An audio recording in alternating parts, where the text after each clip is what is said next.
तरीके का रेस इतनी रखिए, जिंदगी की रफ्तार ऐसे 1 साल की कड़ी मेहनत आपको बाकी समाज से 5 साल आगे लेके चला जाएगा।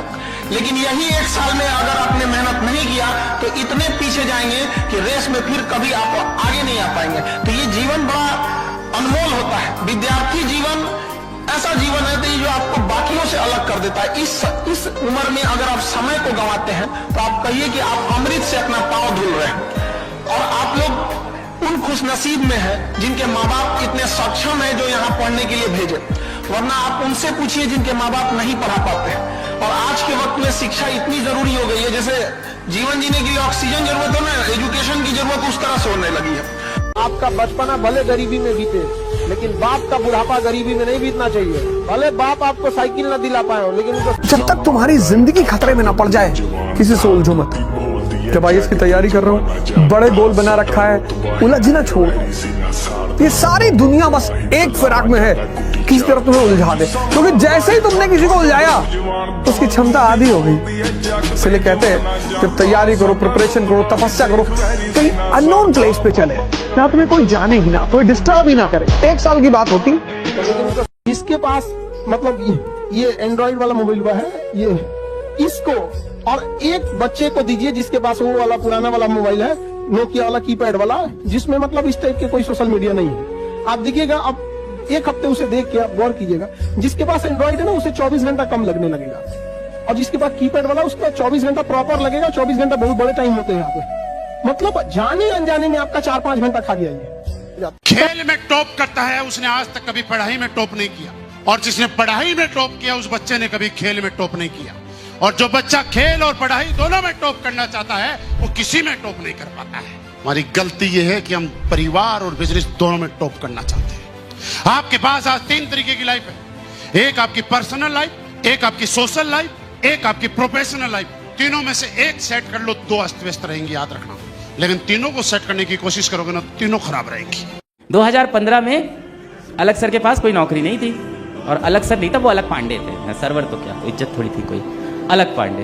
और अलग पांडे को चाहिए थी घर पे नौकरी। उसने बोला कि आप ना कभी मासेस के टीचर नहीं बन पाओगे, आप ना कमरे में 30 बच्चा पढ़ा सकते हो। मैं बाहर निकला, फिर बस में बैठा और आप लोग की तरह रोया, कस के रोया, चीख चिल्ला के रोया एकदम। मैंने राम को कॉल किया, अपने जीवन के बहन को, दीदी नहीं हुआ, नहीं हुआ।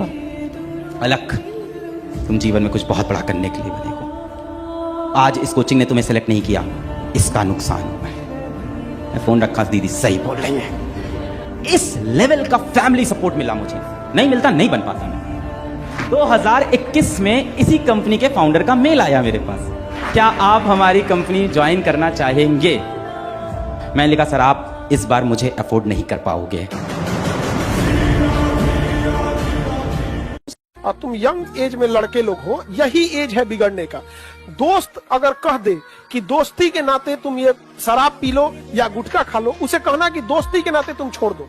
हम लोग भी उस एज से गुजरे हैं, हम लोगों से भी यही बात बोलता था सब कि दोस्ती के लिए क्या कर, दोस्ती यही दोस्ती है। तो आदमी भावनाओं में बह जाता था। तो हमारे गुरुजी भी यही बोले थे कि उससे यही बात बोलना कि यही दोस्ती है, दोस्ती के लिए छोड़ नहीं सकते हो। जब तुम्हें इमोशनल डैमेज कर रहा है तो तुम भी डैमेज करो। यहाँ पर आप देखना, ये जो गुटखा शराब पान जो है रेशियो है, ये पुरुषों में बहुत ज्यादा है, लड़कियों में बहुत कम है। अगर आप ओवरऑल देखेंगे तो 10-12% महिलाओं में मिलेगा और 40-50% पुरुषों में मिलेगा। संगति की वजह से ज्यादा बिगड़ गए लोग यहाँ पर, और ये एक बार इधर चले गए तो छोड़ना बड़ा मुश्किल होता है। इस सबसे कोई फायदा नहीं होता है, उल्टा दिन एडिक्ट हो जाता है। सर यही होता है कि 2-3 दिन पढ़ाई चलती है कंसिस्टेंसी से, उसके बाद फोकस एकदम से गायब हो जाता है। तो सर मैक्सिमम बच्चों के साथ है ये प्रॉब्लम? बिल्कुल है, बिल्कुल है। इसीलिए दुनिया के 99% लोग सक्सेसफुल नहीं है। अभी मैं आपको बोल दूं, इंस्टाग्राम खोलो, रील स्क्रॉल करो, आप पूछोगे कैसे फोकस करना है? सर मोटिवेशन दे दो इसके लिए। 10 मिनट हो गया सर, बोर हो गए, कोई अच्छी वेब सीरीज दे दूं आपको, तो बोलोगे सर एपिसोड 2 देखने का मन नहीं है, थोड़ा मोटिवेट कर दो। क्यों? उसमें मजा आ रहा होता है। पर जहां आपसे कहा जाता है ना कोई मेहनत का काम करो, कोई परिश्रम का काम करो, वहां मन भटकना चालू। जीवन में एक चीज अच्छे से समझ लो, बिना परिश्रम के, बिना कठिनाई के, बिना त्याग के कोई भी बड़ा व्यक्ति आज तक नहीं बना। हम सब मिडिल क्लास के लोग राजा बनने के लिए पैदा ही होते हैं। ये न्यूटन का चौथा लॉ है। मिडिल क्लास के सामने जो सबसे बड़ी दुविधा है कि वो सबकी बात सुनता है। जी भर के रिस्क लो, हम कौन सा गांधी फैमिली से हैं या मुगल फैमिली से, हमारा कुछ नहीं डूबेगा, डूबेगा ही नहीं। आपने देखा होगा कि समाज में कई बार गलत लोगों के पास ज्यादा पैसा है, लेकिन गलत आदमी अच्छे आदमी से ज्यादा मेहनती होता है। ये अच्छा आदमी मानता नहीं है। 2 नंबर का धंधा करने वाला साहब 2 बजे रात में जाके पूछ रहा है माल कहां पहुंचा, कहां तक गया, अरे अच्छा आदमी सो रहा है। 2 नंबर का धंधा करने वाला आप देखिए मेहनती अधिक है, मर्डर करने वाला ज्यादा मेहनती है, नौकरी करने वाला ज्यादा कामचोर है। 1 घंटे लेट जा रहा है, 2 घंटे पहले आ जा रहा है, नौकरी में जा रहा है तो बॉस को गाली दे रहा है। वो क्या है, सब कामचोर लोग। ओके नहीं, गलत जमाना चल, जमाना गलत नहीं है, तेरा दिमाग कम है अभी। सिद्धांत है कि जो तप करेगा उसे वरदान मिलेगा। अब राक्षस तप करते थे, महादेव जी गए वरदान देने, तो महादेव को पता है कि मैंने जैसे ही वरदान दिया ये अच्छा काम थोड़े करेगा, ये करेगा कांड ही, लेकिन मुझे वरदान देना पड़ेगा। क्यों? क्योंकि मैं विवश हूं। जो व्यक्ति समय की धारा के साथ बहता है ना, इतिहास उसको समय के साथ भुला देता है, और जो व्यक्ति समय की धारा को मोड़ देता है, इतिहास में अमर हो जाता है। रख हौसला, वो मंजर भी आएगा, प्यासे के पास चल के समंदर भी आएगा। थक कर ना बैठ ए मंजिल के मुसाफिर, मंजिल भी मिलेगी और मिलने का मजा भी आएगा। दुनिया सफलता में बस एक चीज चाहिए, कहानी उन्हीं के ज्यादा नहीं, समय। आप जिसके पीछे समय दीजिए ना वो आपका होगा। अभी जो आपका है ना उसके पीछे समय दिए हैं, और जो आपका है ना उसका समय थोड़ा छीन के देखिए, समय मत दीजिए, देखिए वो किसी और का हो। अच्छे इंसान और अच्छी किताबें जल्दी समझ में नहीं आता है, वक्त लगाना पड़ता है। समझ में आ गया? बहुत दूर तक जाना पड़ता है ये जानने के लिए कि करीब कौन था। पिताजी से कभी अकेले में बैठ के कहिएगा, पिताजी से आंख में आंख मिला कि पिताजी भरोसा कीजिए, आप हमें पढ़ने भेजे हैं, कभी आपका सर नीचे नहीं होने देंगे। समय आएगा जब लौटेंगे तो कामयाब होकर लौटेंगे, चौराहे पे आपका इज्जत बढ़ाएंगे। आप भले 1 साल लेट से तैयारी करो, लेकिन 1 साल लापरवाही मत करो। अपने आप से आज पूछ लो, अगर मन भटक रहा है इधर उधर, तो हम कहते हैं कि 1 साल तुम देर से ही चालू करो, लेकिन बीच से मत लौटो, क्योंकि आधे रास्ते से लौटने से बेटर है कि उसी रास्ते पे आगे चल दो, क्योंकि उतनी ही दूरी तय करनी पड़ेगी। लौट के आओगे तो खाली हाथ रहोगे, चल जाओगे तो मंजिल मिलेगी यहाँ पर। ऊपर वाला भी जब आपको बहुत बड़ा जिम्मेदारी देने वाला होता है ना, तो पहले सोचता है कि इसका थोड़ा टेस्ट कर ले। बहुत लोग टेस्टे में भाग जाते हैं, ए भगवान हमरा काहे लिए तुम मुसीबत लाया। चीजों से घबराना नहीं चाहिए किसी को। जिसके जिसके जीवन में कठिनाई आ रही है, आप समझिए कि आप एक सही रास्ते पे जा रहे हैं, क्योंकि वही रास्ता सफलता का है। और अगर आपके जीवन में कठिनाई नहीं आ रही है, आप गलत रास्ते पे हैं, क्योंकि सफलता का रास्ता बहुत कठिन होता है। पहले कहते हैं कि खाली हाथ आए थे, ठीक है खाली हाथ आए थे, लेकिन खाली हाथ जाना नहीं है। इस देश का ऋण चुका के जाना है, समाज को कुछ दे के जाना है, एक अच्छे सिद्धांत, अच्छे कर्म को दे के जाना है। क्या कोई कह सकता है कि अब्दुल कलाम खाली हाथ गए थे? नहीं खाली हाथ गए थे। विवेकानंद खाली हाथ गए थे? अम्बेडकर साहब खाली हाथ गए? नहीं गए। तो इस देश में हम खाली हाथ जरूर आए थे, लेकिन इस देश का कर्ज उतारना है, खाली हाथ लौटना नहीं है।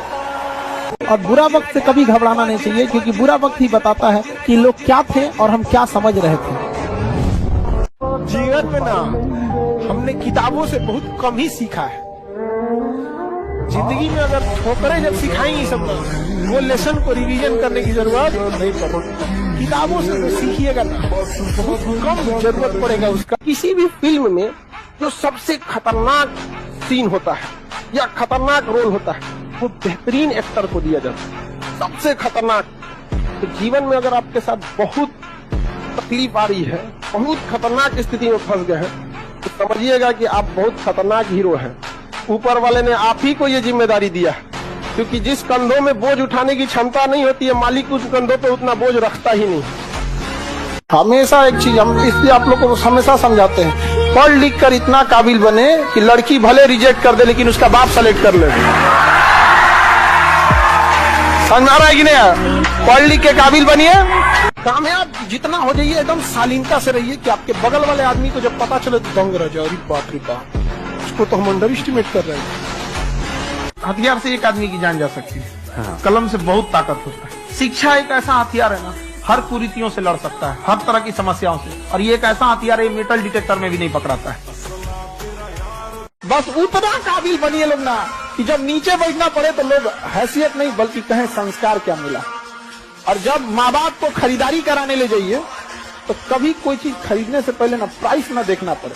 माँ बाप को पसंद आ गया पैक कर दो, उस लेवल तक जाना। इतना ही पैसा रखो, ज्यादा नहीं आप, बस हम जवाब अपने हिसाब से देंगे। इस गलतफहमी में ना रहे कि जवाब नहीं दिया जाएगा। जवाब दिया जाएगा तो पता ही नहीं चलेगा दिया किसने। जिस दिन आपको ही लगने लगा भाड़ में जाइए दुनियादारी हमरा से ना हो तो ही सब, उस दिन समझिएगा आपको अपने लक्ष्य से जाने से कोई नहीं रोक सकता।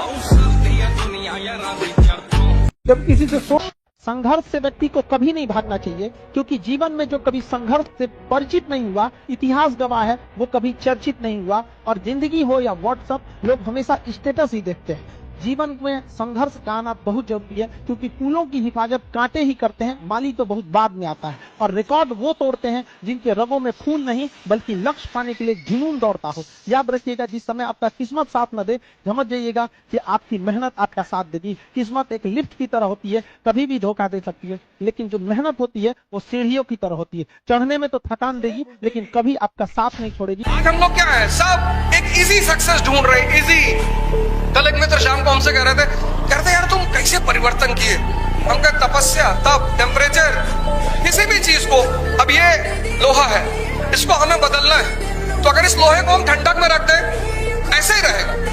हमको इसमें टेम्परेचर देना पड़ेगा, टेम्परेचर 1700 डिग्री सेल्सियस। जब व्यक्ति खुद को टेम्परेचर देता है यानी तपस्या करता है, तब उसमें परिवर्तन आता है।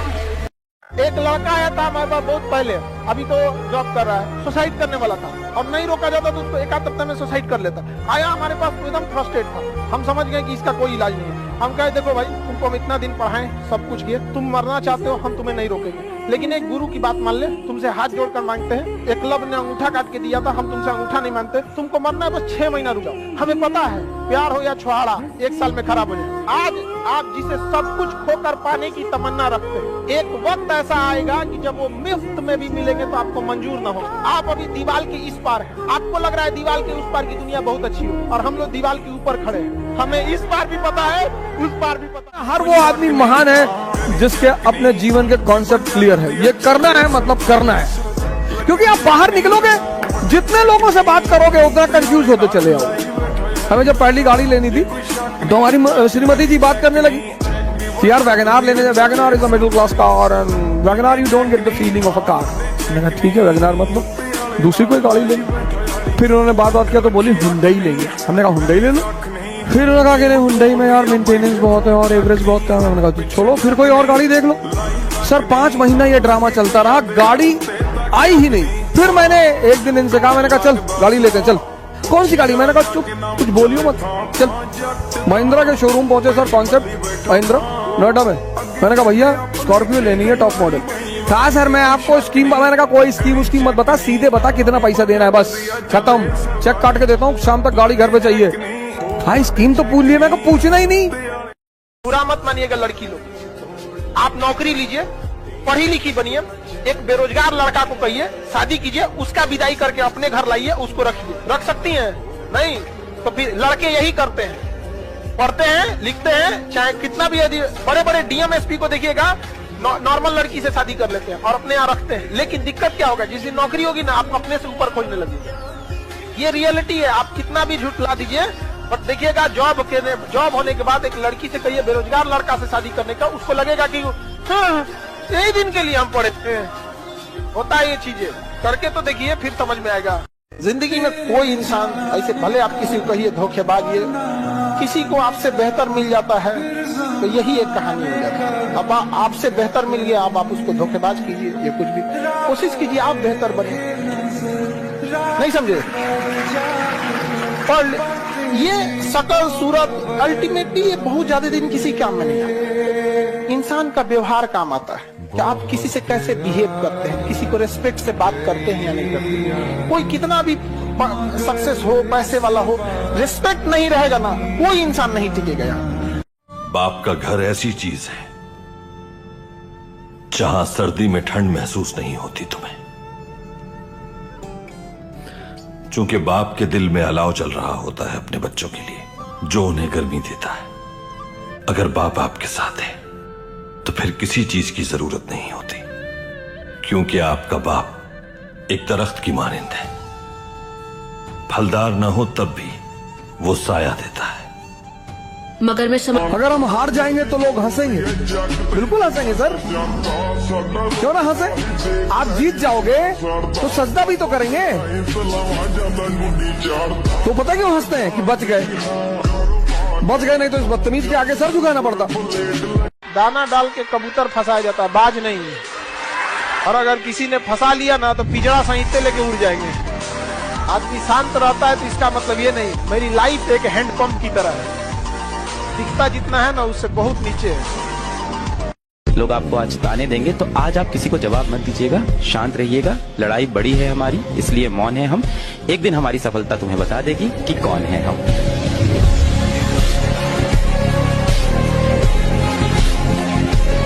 हजारों की भीड़ में से मैं उभर कर आऊंगा, हजारों की भीड़ में से मैं उभर कर आऊंगा। मुझ में काबिलियत है, मैं करके दिखाऊंगा। जब युद्ध के मैदान में हो तो कुछ चीजों को कुछ समय के लिए छोड़ दो, क्योंकि अगर युद्ध के मैदान में तुम भावुक हुए तो समाचार वाला हाल हो जाएगा, माफी जाओगे। इसका मतलब प्यार करना बुरा है, बिल्कुल नहीं, लेकिन युद्ध के मैदान में मत करो, और अगर करना है तो युद्ध छोड़ दो। इस साल तुम्हारी कई लोग ने बेइज्जती की है, भूलना नहीं। लोग बोलते हैं ना, किसी ने तुम्हें कुछ बोला, कोई बात नहीं, एक कान से सुनो दूसरे से निकाल दो। मत निकालना बेटा, मत निकालना। ये एवरेज लोगों की कहानी है कि एक कान से सुना दूसरे नहीं निकालना नहीं है। सबसे बदला लेंगे, अपना समय आएगा, सबसे बदला लेंगे। आज किसी का समय चल रहा है, उनको उड़ने दो, अपना समय आएगा, सबको उड़ा के रख देंगे।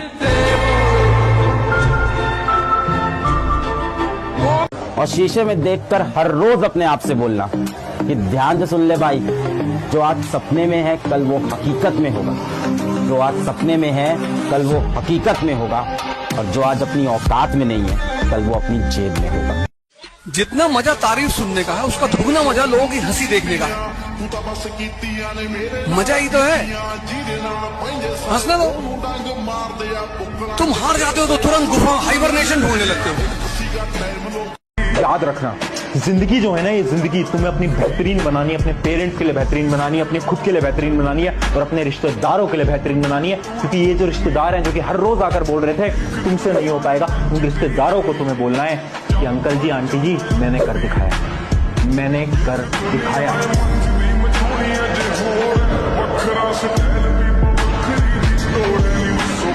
यहाँ जीतेगा वही जो शांत है, क्योंकि जब तुम शांत होते हो तो पूरी परिस्थिति का आकलन होता है तुमको।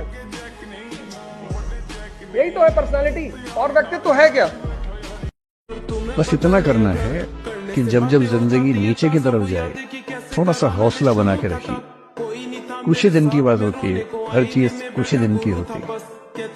बहुत अच्छे वक्त में और बहुत बुरे वक्त में एक ही वाक्य कॉमन याद रखिए, कुछ दिनों की बात है, ये वक्त गुजर जाएगा। इंडस्ट्री के लोगों से मेहनत करोगे तो जो भाग्य में नहीं लिखा वो तुम्हें लात मार के नीचे गिरा देगा। लाख प्रयास करो, तुम्हें उठने ही नहीं देगा भाग्य। अगर भाग्य में लिखा है तो कोई प्रयास न करो, वो अपने आप मिल जाएगा। अन मांगे आगे आवे को, जो पल लागे पल को। लेकिन भाग्य को रौंद करके और नए भाग्य की रचना एक कर्म से नहीं होती, भजन से होती है। और कहते हैं कि हैसियत भी आसमान जैसी होनी चाहिए, क्योंकि जमीन कितनी भी महंगी हो कोई ना कोई खरीद ही लेता है।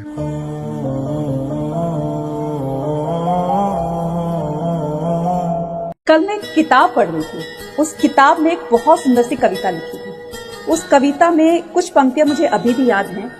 उन पंक्तियों में लिखा था कि इस दुनिया में सब कुछ बिकता है दोस्तों, रहना जरा संभल कर। बेचने वाले हवा भी बेच देते हैं गुब्बारों में भरकर। जो तीनों लोकों में बहता है वो पानी, वो भी बेच देते हैं बोतलों में भरकर। सब कुछ बिकता है इस दुनिया में, सच भी बिकता है, झूठ भी बिकता है। इसलिए जीना है तो फूलों की तरह से मत जियो, जो एक बार खिले तो तुम्हें नष्ट कर दिया जाएगा। अगर जीना है तो पत्थर की तरह जियो, जिस दिन तराशे जाओगे ना उस दिन खुदा बन जाओगे। क्या जरूरत है एक माँ को रिस्क में डालना?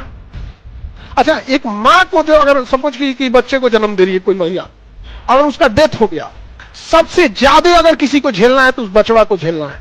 दुनिया में आप कुछ भी बना, लोग कहते हैं दूसरा ताजमहल नहीं हो सकता है, खड़ा कर सकते हैं, मां नहीं ला सकते, न कभी नहीं ला सकते। आप ऐसा मत समझिएगा ना कि आप छोटे रहेंगे तो ही माँ की जरूरत है। जब बड़े हो जाइएगा, जब कमाने लगिएगा ना, उस समय माँ का एहसास होगा। समझ में आ गया कि नहीं? बेटा पूछेगा पापा क्या लाए, पिता पूछेंगे कितना कमाए, पत्नी पूछेगी आज कितना बचाए, मां पूछेगी कुछ खाए हो कि नहीं खाया। तो आपको ये गलतफहमी है कि जितना बड़े हो जाएगा तो नहीं समझ में आएगा। उसको कुछ नहीं चाहिए आपको, मां को। समझ में आ गया ना?